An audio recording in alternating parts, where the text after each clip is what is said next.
पूनावाला, किस समय में, किस समाज में, कहां हम रह रहे हैं, इसकी एक लकीर जरूर खींची जानी चाहिए। जी शहजाद पूनावाला, ओपनिंग रिमार्क आपका।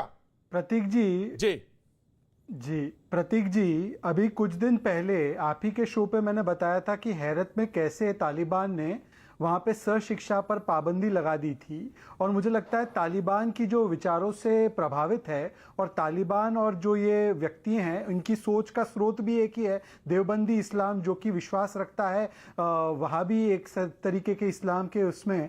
और उन्होंने दोनों ने एक ही नुस्खा, एक ही फतवा दिया है कि महिलाओं के साथ शिक्षा नहीं होनी चाहिए, क्योंकि इसके अगर ऐसा करोगे तो शैतान घुस जाता है। अभी आपने सुना एक व्यक्ति बैठे हुए बोलते क्या सोच है ये, मैरिजेस का प्रचलन नहीं आता। नहीं, एक सेकंड, मुझे पूरा करने दीजिए।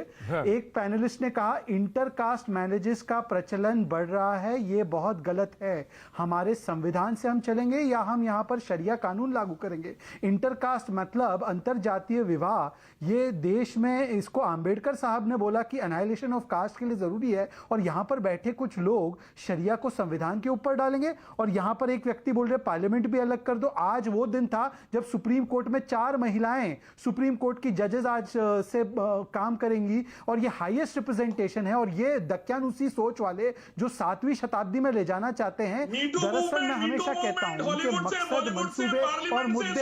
इनके मकसद मंसूबे और मुद्दे, दोनों ही सेम है। तालिबान, एक second sir, Pratik ji please, ये क्या संस्कृति है बीच में? आराम से गुलजार, ये इलियास आराम से, इलियास आराम से, जनाब अली, इलियास आप बोलिए। शहजाद पूनावाला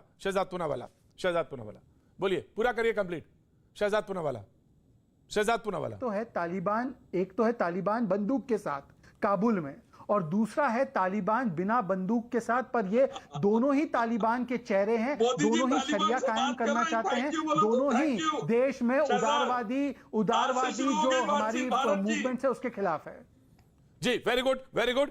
निदा रहमान, मुझे तो आपसे बात ही नहीं करनी चाहिए थी इस पैनल पे, क्योंकि मैं आपको तो आपके इस्लामिक नियम के हिसाब से, शरिया के हिसाब से तो आपको बात ही नहीं करनी चाहिए मुझसे, ना कोई रूबरू होना चाहिए, ना कुछ हिस्से में मैं आपसे कुछ कहूं। क्योंकि अभी जो मौलाना और बड़े बड़े आलिम और बड़े बड़े दानिश्वर जो अभी फरमा रहे थे उसके मुताबिक, तो आपको ऐसे खड़े होकर ऐसे बीच में पैनल पे आके, टीवी भी नहीं होना चाहिए, म्यूजिक भी नहीं होना चाहिए, और आपसे बात भी नहीं हो, और इश्क और मोहब्बत और अच्छी बातें तो हो ही नहीं सकती, वो तो क्राइम है। और मैं आपका जो सोशल अकाउंट देख रहा था, आप तो खुल के इश्क की बात करती हैं, मोहब्बत की बात करती हैं, तो ये तो सब बिल्कुल कुफ्र है, और ये सारा का सारा ये तो जुर्म है शरिया के हिसाब से। अब आप बोलिए निदा रहमान। सबसे पहले तो शुक्रिया मुझे इस बहस में शामिल करने के लिए। और दूसरी बात ये कि हम तालिबान की बात ना करें, हम हिंदुस्तान की बात करें, तो हिंदुस्तान में एक नए तरह का कल्चर आ रहा है। औरतों को एक जो पुरानी चीज है कि प्रॉपर्टी मानना, हम चाहे हिंदू की बात करें या मुसलमान की बात करें। मदनी साहब को टेंशन है कि कोएड एजुकेशन से लड़कियां खराब हो रही हैं, लड़के इंटरकास्ट मैरिजेस हो रही है, रिलीजियस मैरिज हो रही है। वही सेम दूसरे धर्म के धर्म गुरुओं की भी टेंशन है कि भाई लव जिहाद का शिकार हो रही हैं लड़कियां। तो भाई लड़कियां बेवकूफ हैं, लड़कियां कठपुतली हैं, लड़कियों की दिमाग नहीं है, लड़कियों को पढ़ाना नहीं चाहिए, लड़कियों को को एजुकेशन में नहीं जाना चाहिए, लड़कियों को ये नहीं करना चाहिए, लड़कियों को वो नहीं करना चाहिए। तो सारा कुछ लड़कियों के लिए है। आप अगर बात करें, मैंने 15 साल 14 साल न्यूज चैनल में काम किया है, और साथ में कोएड में पढ़ी भी हूँ, और मेरे साथ के जो रिश्तेदार हैं उन्होंने कोएड की एजुकेशन नहीं ली है। अब तक तो शैतान आ गया होगा। हम सहज होके बात कर रहे हैं, मैं आपसे सहज होके बात करती हूँ। मुझे आप, या मैं अगर और किसी की बात करूं तो मैं किसी, मेरे दोस्त हैं, मेरे सहेलियां हैं, जो जिन्होंने हम बात करें कि हम सिर्फ लड़का लड़की क्यों देखें, हम इंसान क्यों ना देखें, हम इंसानियत की बात क्यों ना करें, हम ये क्यों माने कि आपने 12 साल आपने पढ़ाया। गुलजार साहब जवाब देंगे, गुलजार साहब जवाब देंगे इस बात का कि ये बिल्कुल सही सलामत है, कोई इनके ऊपर शैतान नहीं हावी हुआ, इस बात का जवाब देंगे। कोई शैतान हावी नहीं हुआ है, और दिमाग भी सोच है, और दिमाग की जो सोच है वो बहुत साफ है। कहीं दिखाई बिल्कुल सही, कहीं से कोई तंग दिली नहीं है। देखिए, इस्लाम ने औरत का जो मकाम बनाया है वो उसके बिल्कुल खिलाफ है जो बातें आप लोग कर रहे हैं। समझा आपने? इस्लाम ने घर की मलका बनाया है, उसको नौकरानी नहीं बनाया। आप लोग नौकरानी की बात कर रहे हैं। आप ये आपको नौकरानी नजर आ रही है, और उसके बाद ये आपसे रूबरू सामने बात कर रही हैं, ये नौकरानी नजर आ रही है आपको। आप बना रहे हैं, अरे आप बना रहे हैं। आप किस सोच के आदमी हैं? निदा जवाब देंगी, ये लड़ाई आपकी है निदा।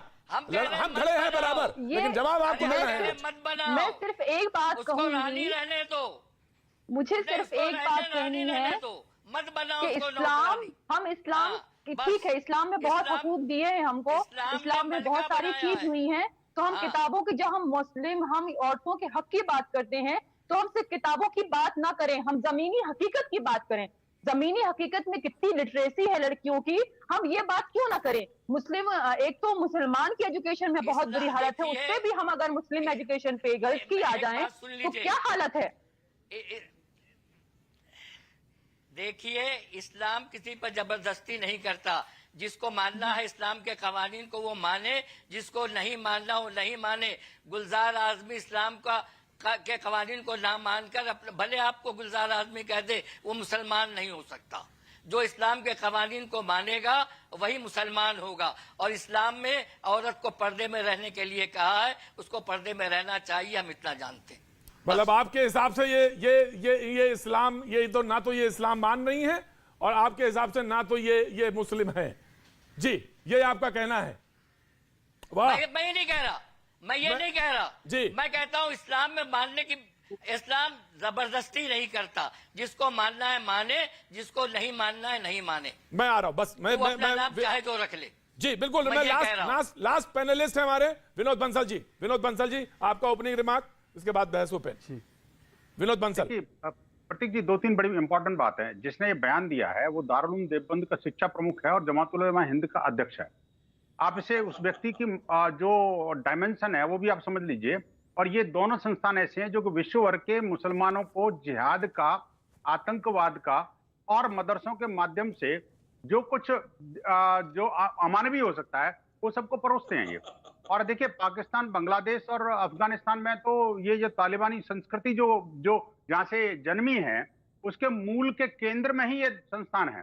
तो मुझे लगता है इससे कोई और ज्यादा एक्सपेक्ट करना, मुझे लगता है बेमानी है। लेकिन नहीं, वो ये कहते हैं, नहीं विनोद बंसल जी, मैं एक बात रोक रहा हूं। वो ये कहते हैं कि हिंदू लड़कों से दूर रहिए। तो इस मुताबिक से तो आप दोनों लोग बिल्कुल सही हो गए कि वो कहते हैं हिंदू लड़कों से दूर रहिए, आप कहते हैं मुसलमान लड़कियों से दूर रखिए। तो यहां तो आप दोनों लोग सही हैं। नहीं, मैंने नहीं कहा। हमारी संस्कृति में कहीं भी कोई दूरी बनाने की आवश्यकता नहीं है। हम तो सिर्फ लव जिहाद के खिलाफ क्यों हैं? क्योंकि लव जिहाद के कारण बेटियों की हत्याएं हो रही हैं, बेटियों का धर्मांतरण हो रहा है, इलिसिट रिलेशंस बन रहे हैं, और इसके अलावा उनको मार दिया जाता है, उसको आतंकवाद की फैक्ट्री में झोंक दिया जाता है। एक बात। दूसरी बात ये, हमारा कोई आपत्ति नहीं है, हम अगर कोई इंटरकास्ट मैरिज करता है, इंटर रिलीजियस मैरिज करता है, अब विश्व हिंदू परिषद ने कभी उसका ऑब्जेक्शन नहीं किया।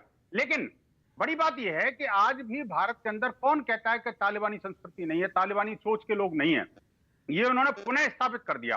दूसरी बात और बताऊं आपको मैं, देखो, ऐसे लोगों ने ये बात भी साबित कर दी है कि आखिरकार मुस्लिम समाज को समझना पड़ेगा, जो मुसलमानों को अपने आप को इंटेलेक्चुअल समझते हैं, जो बुद्धिजीवी समझते हैं, उनको तय करना पड़ेगा कि ऐसे लोगों को नेता या आदर्श माना जाए या उनको बाहर फेंक दिया जाए। इनको समझना पड़ेगा कि आखिरकार ये जो शरीयत का जो मैं कहूंगा इसको शरीयत जो प्रथा है, उसको जो है अब साथ में रखना है या उसको तिलांजलि दे देनी है। Now the debate is open. Now the debate is open. Ilyas Sharafuddin समय अनुसार इस पर परिवर्तन करना जरूरी है। Now इलियास शराफुद्दीन